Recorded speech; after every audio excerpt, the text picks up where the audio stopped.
জায়গা থাকে, আমার কাছে যদি জলসম্পদ থাকে, আমার কাছে যদি আগ্রহ থাকে, আমার যদি নিষ্ঠা থাকে, তাহলে কিন্তু আমরা কিন্তু মাছ চাষকে অবলম্বন করতে পারি সিরিয়াসলি অ্যান্ড সিনসিয়ারলি।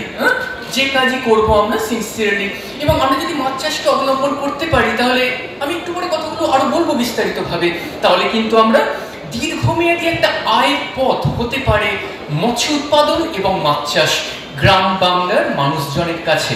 এই কথাটাই আমি বলেছিলাম আজ থেকে 1.5 বছর আগে, যখন আমি ফিশারিজ ইউনিটে আমাদের ধ্রুবজ্যোতি পাহাড়ি স্যার যখন আমাকে একটি ক্লাস নিতে বলেছিলেন। ইনফ্যাক্ট আমি 2টো ক্লাস নিয়েছিলাম 2 দিন পর পর।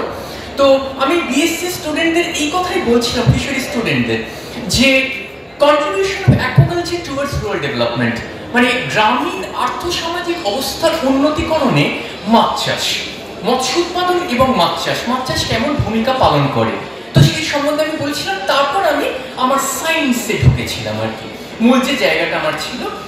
আচ্ছা, এখানে আমার কিছুক্ষণ আগে আমি আমার সঙ্গে পরিচয় বলবো না, দেখা হলো শ্রদ্ধেয় ডাক্তার বিপ্লব বন্দ্যোপাধ্যায়। ডাক্তার বিপ্লব বন্দ্যোপাধ্যায় নিশ্চয়ই আছেন, কাছাকাছি আছেন, এই প্রেমিসিসেই আছেন।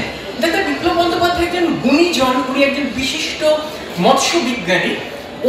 আমি ওনার ছাত্র সম হব, এবং ওনার বই আছে, এবং সব থেকে বড় কথা উনি ফিল্ডে কাজ করেছেন।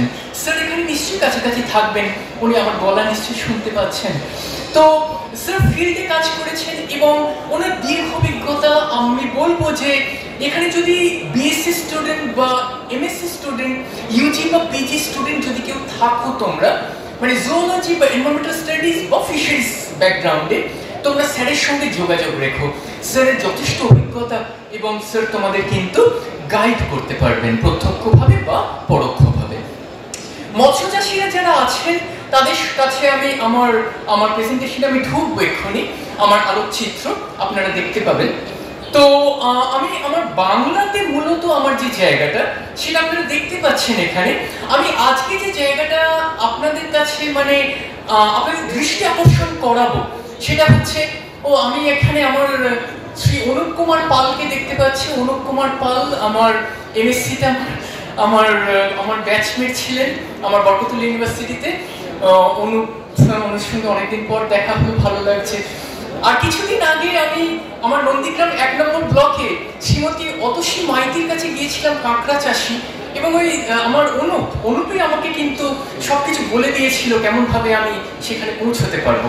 এবং আপনারা যদি আমাদের এখানকার যে ম্যাগাজিনটা যদি দেখেন, তাতে আমার একটা ছোট লেখা আছে, আপনারা পড়বেন, ভালো লাগবে।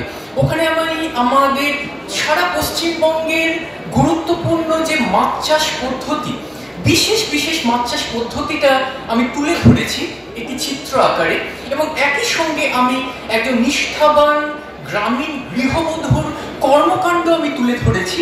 তিনি